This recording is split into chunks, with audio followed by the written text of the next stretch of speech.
Hello friends, welcome to my YouTube channel. In this video I will show you how to create a drop down list or how to make a drop down list in Excel. So this is the table.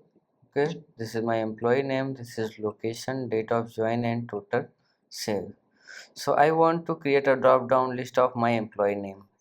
So I want to create that drop down list in this cell.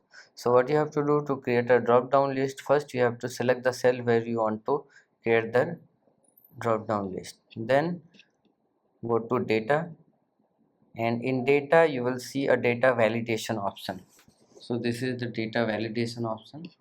Okay, just click on it, and then here you will see any value, click on it and go to list.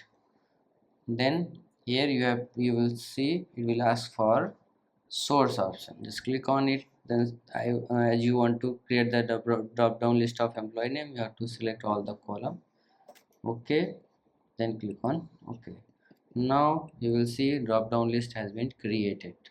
So like this you can create a drop down list or make a drop down list in Excel. So if you like this video, please like my video and also subscribe my channel for more videos like this. Thanks for watching.